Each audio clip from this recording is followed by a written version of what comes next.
Bismillahirrahmanirrahim. Assalamualaikum warahmatullahi wabarakatuh. Alhamdulillah wassalatu wassalamu ala rasulillah Sayyidina Muhammadin wa alihi wa sahbihi wa man tabi'ahu wa walah. Amma ba'du, pemirsa yang dirahmati Allah, jumpa kembali bersama saya dalam program yang kita cintai ini, yaitu Umat Bertanya, Ulama Menjawab. Mudah-mudahan senantiasa memberi kemanfaatan dan membawa keberkahan bagi kita semua, amin ya rabbal alamin. Seperti biasa, kita telah mengumpulkan dan menerima sejumlah pertanyaan langsung dari masyarakat kita, dan insya Allah kita akan menjawabnya berdasarkan jawaban daripada ataupun fatwa-fatwa dari para ulama kita. Seperti apa pertanyaan yang masuk kali ini? Kita dengarkan bersama. Assalamualaikum warahmatullahi wabarakatuh. Perkenalkan, nama saya Halda Aulia. Saya ingin bertanya mengenai bagaimana hukum kita menggunakan skincare yang mengandung bahan emas. Sekian, wassalamualaikum warahmatullahi wabarakatuh. Waalaikumsalam warahmatullahi wabarakatuh. Skincare yang mengandung emas, ini hukumnya bagaimana? Pertama-tama harus dipastikan terlebih dahulu apakah betul mengandung emas, unsur emas atau bahan dari emas, atau istilahnya taburan emas atau tidak.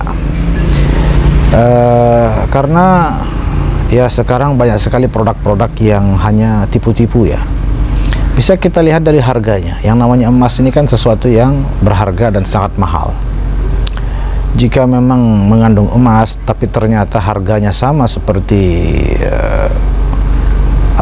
produk yang lain yang tidak mengandung emas, malah kadang produk lain yang lebih mahal yang tidak mengandung emas, maka itu perlu dicurigai apakah benar ada emas atau tidak. Jadi pastikan dulu, tidak langsung percaya bahwa produk skincare itu memang mengandung emas.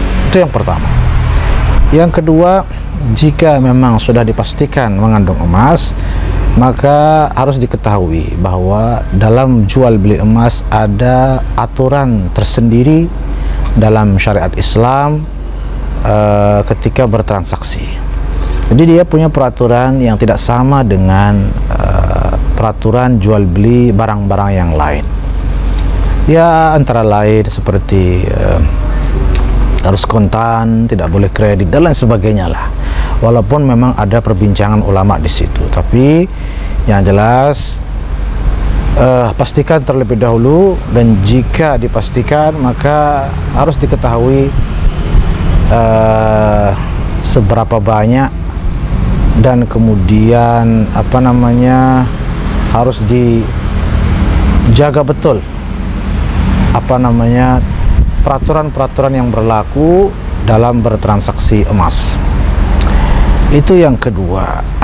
Yang ketiga ya, yang harus dipahami juga di sini adalah bahwa yang namanya skincare ini kan bisa dikatakan bagian daripada obat. Yang namanya obat itu bahan-bahannya atau kandungannya ataupun komposisinya itu harus betul-betul menjadi obat. Apakah emas benar-benar bisa menjadi obat yang menyehatkan bagi kulit? Ini juga baru tahu saya. Jadi pastikan juga itu, dan memastikan itu dari para ahlinya, tentunya ahli obat ya, dokter misalnya, atau apoteker, atau mungkin spesialis kulit misalnya, dan seterusnya. Apa kata mereka tentang itu? Apakah dalam ilmu kesehatan, terutama kesehatan kulit, betul-betul emas itu baik untuk kulit secara medis atau tidak? Mohon maaf, itu harus dipastikan. Jika ternyata tidak, malah ternyata tidak baik bagi kulit, maka kenapa kita dengan semudah itu percaya tentang hal tersebut? Dan tentunya apalagi ternyata jika memudaratkan, ya, maka ya jelas itu tidak boleh.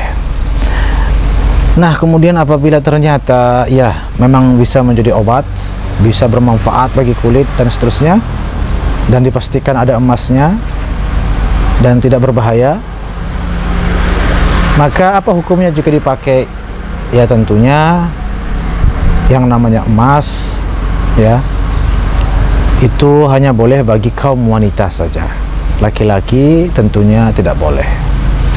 Tapi juga harus dipastikan bagaimana proses emas itu di kulit. Apakah dia masuk begitu seperti apa namanya, susuk ya? Saya tidak tahu.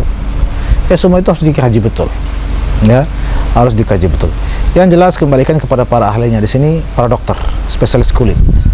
Jika para dokter kulit itu atau secara medis atau dalam ilmu kesehatan, emas betul-betul bisa menjadi obat bagi kulit, ya, obat, betul-betul obat, maka jangankan perempuan, laki-laki pun boleh menggunakannya jika memang hanya itu yang baik baginya. Ya, kira-kira seperti itu mengenai hukum memakai skincare yang mengandung taburan emas. Wallahu a'lamu bishawab. Assalamualaikum warahmatullahi wabarakatuh. Tiang Herniawati mau bertanya, Ustaz, kan sekarang musim pemilu, banyak masyarakat yang mengambil uang suapan. Nah, bagaimana hukumnya ketika orang itu mengambil uang suapan tapi beda yang dia pilih? Hanya itu. Assalamualaikum warahmatullahi wabarakatuh. Waalaikumsalam warahmatullahi wabarakatuh. Dalam satu riwayat, seorang sahabat berkata, la'ana Rasulullah sallallahu alaihi wasallam ar-rashi wal murtashi. Juga waraish di situ dikatakan. Jadi baginda Rasul sallallahu alaihi wasallam melaknat orang yang menyuap atau menyogok, begitu juga yang menerima suapan atau sogokan, bahkan juga yang menengahi atau memfasilitasi sogokan atau suapan tersebut. Jadi itu dilaknat. Dan dalam riwayat lain dikatakan ar-rasyul murtashi finnar, orang yang memberi sogokan dan menerima sogokan sama-sama dicampakkan ke api neraka. Maka itu tentunya dosa besar dan haram hukumnya, bagaimanapun prosesnya.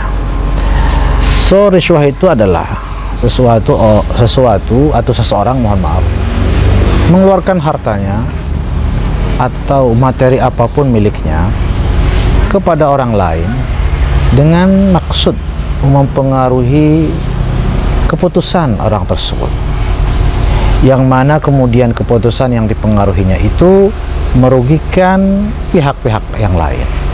Itu adalah rishwah, dan itu hukumnya haram, bahkan terlaknat.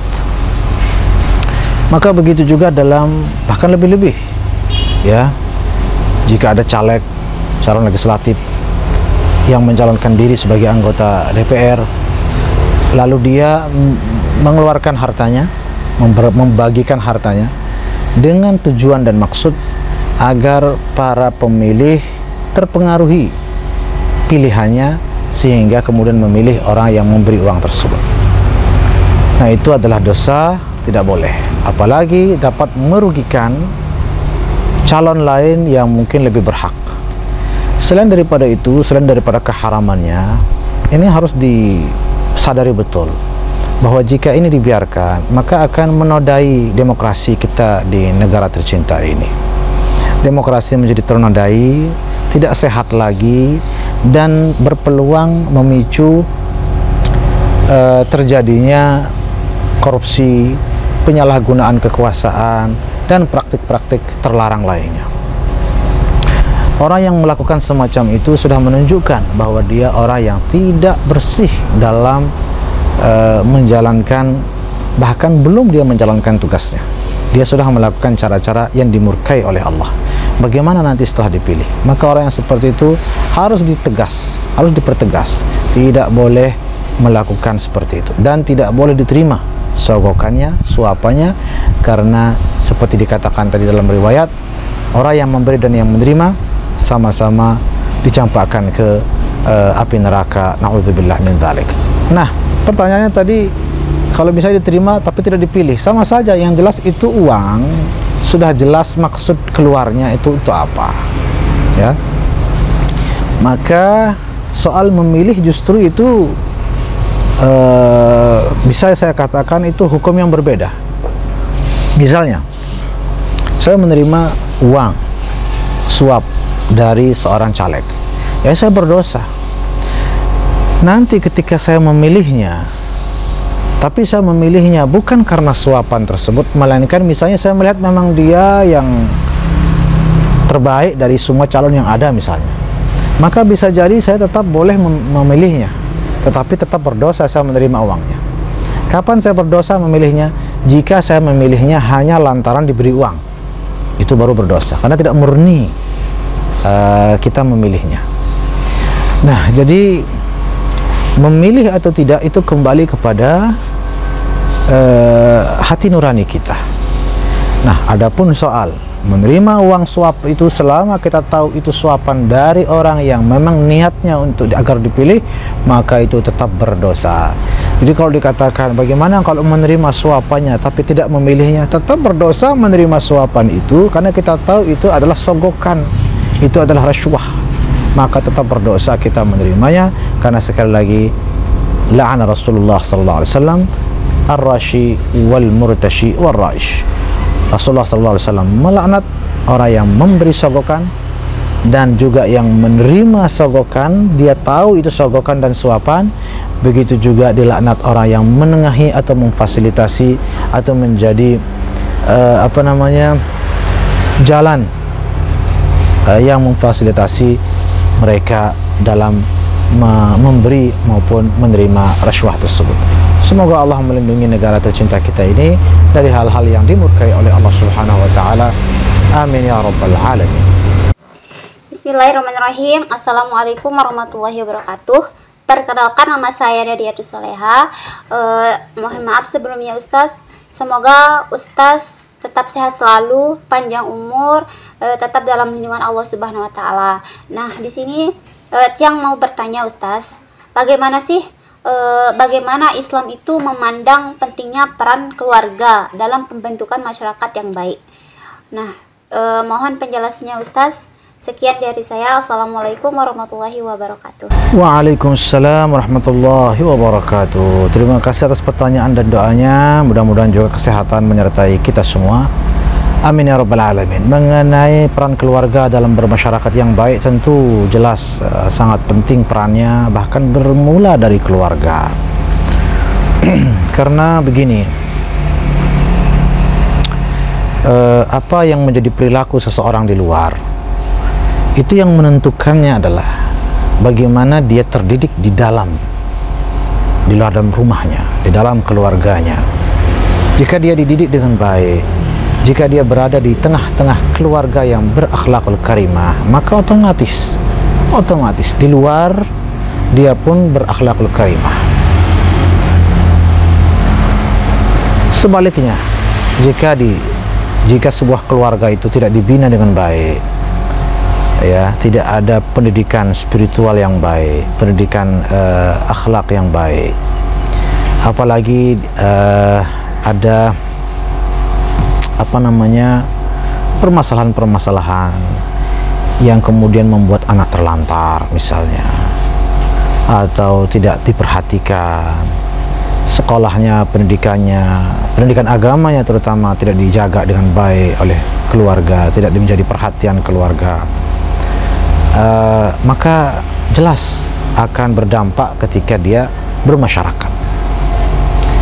Apalagi yang bersifatnya bermasalah, yang broken home misalnya, ketika dia banyak masalah di keluarganya, maka justru biasanya dilampiaskan di luar. Jadi ketika dia bermasyarakat, dia akan tampil sebagai orang yang betul-betul penuh masalah dan bahkan bisa menjadi sumber masalah di tengah masyarakat. Itu semua sekali lagi berawal dari keluarga. Itu sebabnya jangan heran mengapa dalam Islam sangat titik beratkan bagaimana pendidikan rumah tangga, pendidikan anak, dan membangun keluarga yang baik.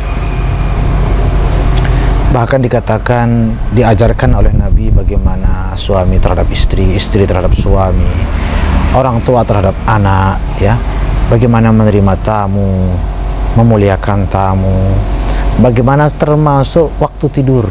Jadi Nabi tidak suka begadang, itu Nabi tidak suka. Habis isya, saat isya, apa yang perlu saja dilakukan, habis itu tidur, tidak lama-lama, tidur, tutup pintu. Jadi ada gaya hidup yang sangat sehat lahir dan batin diajarkan oleh baginda Nabi Sallallahu Alaihi Wasallam. Mengapa Nabi sangat memperhatikan itu? Karena jika dalam rumah tangga kita, dalam berkeluarga kita baik, maka otomatis kita juga bermasyarakat dengan sangat-sangat baik. Dan tentunya semua itu jika ditanya perannya, maka tidak hanya dalam bermasyarakat, bahkan dapat menjadi solusi terbaik bagi segala persoalan-persoalan di negara kita ini, ya. Persoalan-persoalan seperti kemiskinan, persoalan-persoalan misalnya banyaknya prostitusi, kemudian ada korupsi di mana-mana, kemudian lingkungan yang tidak sehat, yang kotor, banyak sampah. Semua itu terselesaikan tanpa banyak upaya-upaya keras. Kenapa? Apabila semua keluarga itu dijaga dengan baik, dididik dengan baik, menjalankan gaya hidup yang sebaik-baiknya. Misalnya sebuah keluarga memperhatikan kebersihan, maka otomatis ketika di luar dia tidak akan membuang sampah sembarangan, dan seterusnya. Dengan sendirinya negara tercinta kita ini menjadi minim masalah, tidak ada masalah-masalah berat yang harus dituntaskan. Kenapa? Karena masing-masing keluarga sudah baik caranya berkeluarga, dan utuh didikan yang diperoleh, baik didikan agama tentunya yang paling utama, dan didikan-didikan dalam bidang-bidang lainnya. Maka insya Allah dalam bermasyarakat, bahkan berbangsa dan bernegara menjadi sangat baik, dan insya Allah tidak ada masalah-masalah berat yang menjadi PR besar pimpinan-pimpinan kita. Mudah-mudahan Allah Subhanahu wa Ta'ala memberkahi negara tercinta kita ini, yang mana dimulai dari kehidupan berkeluarga kita masing-masing, ya. Selanjutnya pertanyaan berbunyi sebagai berikut. Assalamualaikum warahmatullahi wabarakatuh. Perkenalkan, saya Nurul Jihadiyah dari Lombok Utara, ingin bertanya, Ustadz, apa hukumnya seorang perempuan menyembelih binatang, dan apakah benar apabila seorang perempuan yang menyembelih binatang tersebut, maka laki-laki tidak boleh ikut memakannya? Waalaikumsalam warahmatullahi wabarakatuh. Ya, di zaman Nabi itu ada sahabat yang melihat perempuan menyembelih binatang. Lalu sahabat ini melapor ke baginda Nabi Sallallahu Alaihi Wasallam, ya Rasulullah, ini ada perempuan yang beli binatang, gimana? Ternyata Nabi bilang makan saja, nggak ada masalah. Jadi tidak masalah wanita menyembelih binatang, dan tidak masalah memakan binatang yang disembelih oleh wanita tersebut. Yang penting wanita itu memang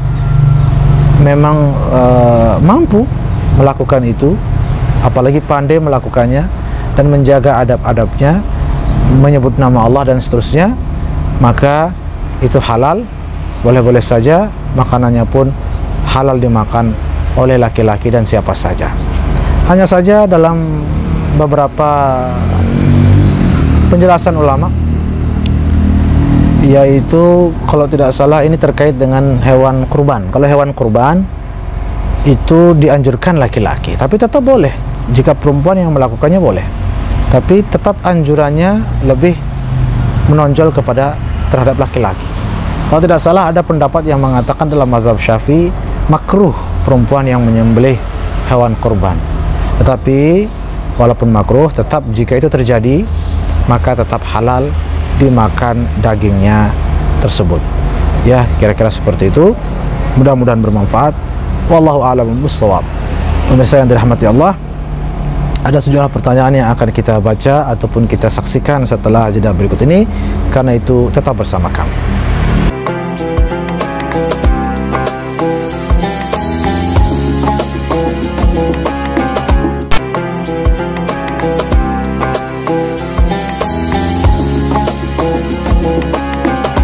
Baiklah pemirsa yang dirahmati Allah, jumpa lagi dalam Umat Bertanya, Ulama Menjawab.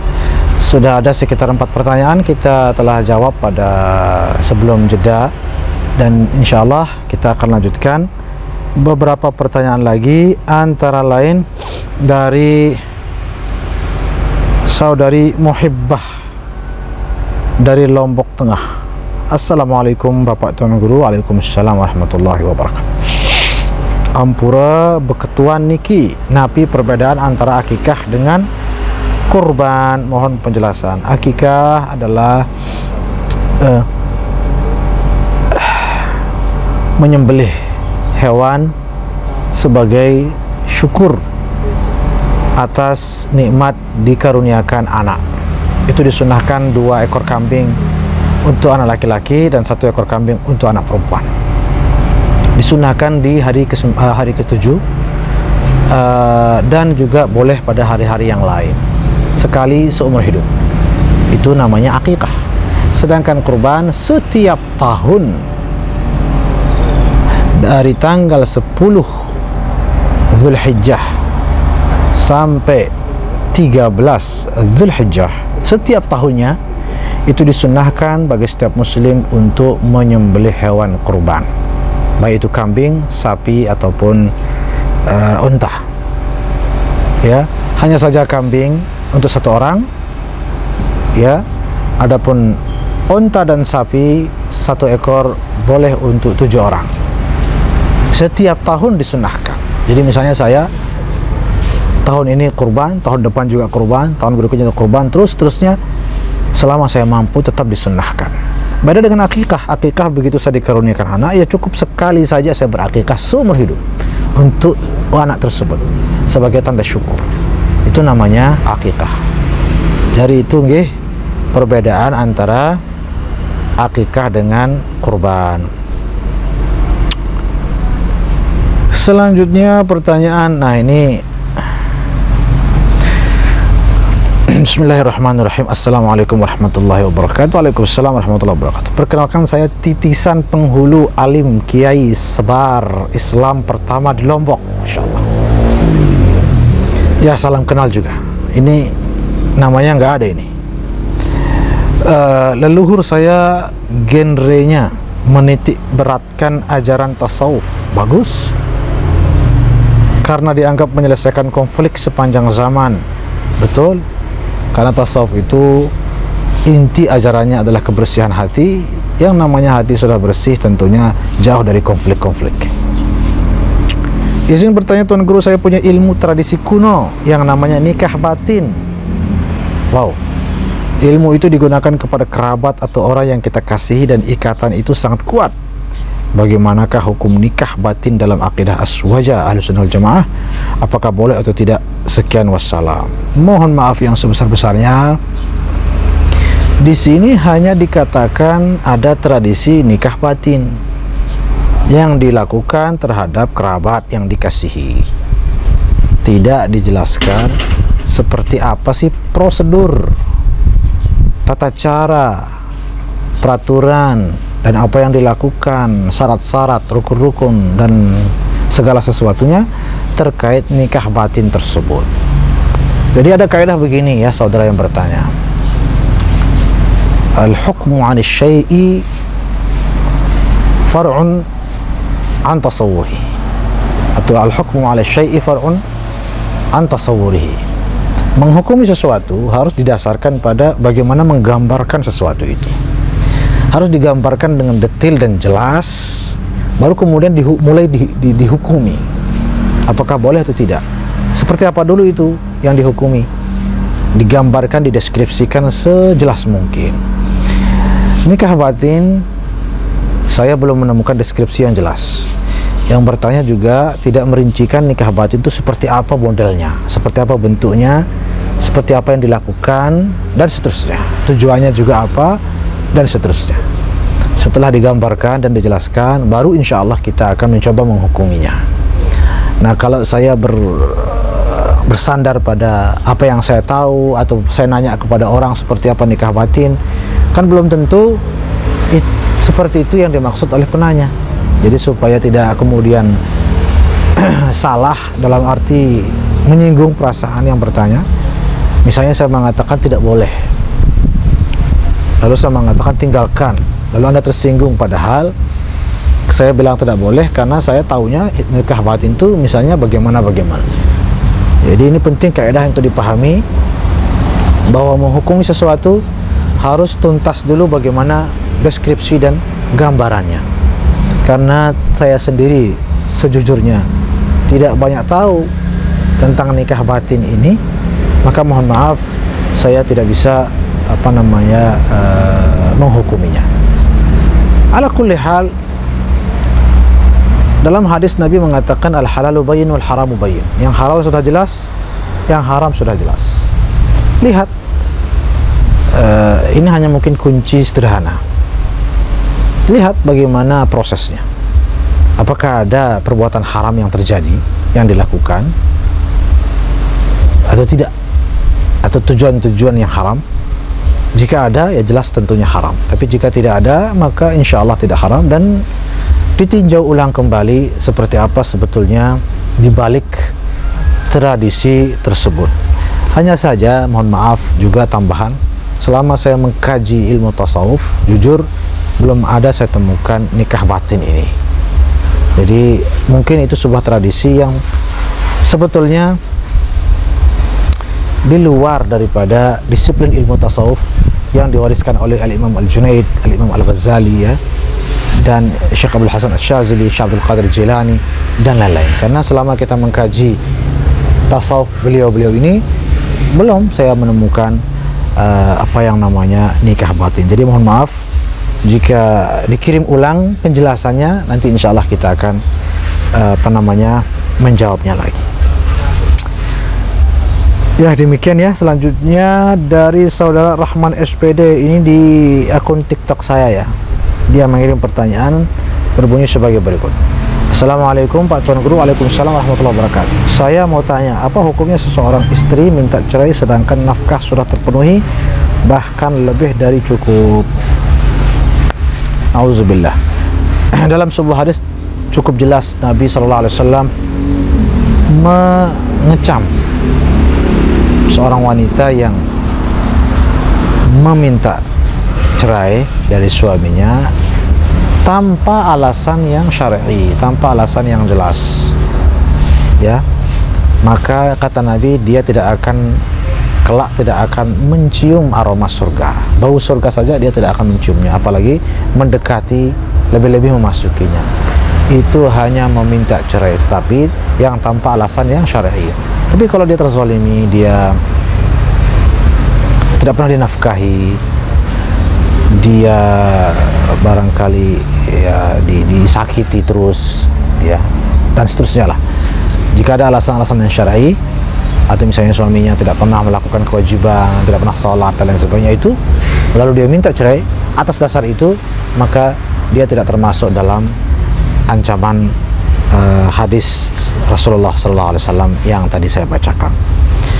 Ya, kira-kira seperti itu. Selanjutnya saudari terakhir ya, ini Aulia, ini dari Tete Batu. Dia mengatakan, Assalamualaikum warahmatullahi wabarakatuh. Waalaikumsalam warahmatullahi wabarakatuh. Afwan Ustaz, izin bertanya, budak yang belum 9 tahun, Komariah, budak mungkin maksudnya anak ya, anak kecil, ini bahasa Malaysia, anak kecil kan budak. Ya, ini dari Tete Batu, itu dari Malaysia nih, nggak ngerti juga saya. Anak kecil yang belum 9 tahun takriban, Komariah, diceraikan oleh suaminya, maka iddahnya 3 bulan, betul. Anak yang belum haid, masih kecil, diceraikan oleh suaminya, maka iddahnya 3 bulan. Karena kita mau bilang 3 kali suci atau 3 kali haid, dia belum haid, maka 3 bulan yang berlaku. ketika dalam waktu iddahnya berjalan keluar darah haid sudah masuk 9 tahun, jadi iddahnya 3 bulan 10 hari atau 3 kali suci. Mohon penjelasan Ustaz serta referensi. Baik, referensi kitab tentunya banyak kitab ya, bisa buka kitab-kitab mutawalat tentunya. Saya mohon maaf tidak ingat betul judul-judul kitab, tapi insya Allah di semua kitab bisa ditemukan, terutama yang mutawalat. Lebih-lebih kitab-kitab khusus tentang iddah, tentang pernikahan, tentang talak dan lain sebagainya.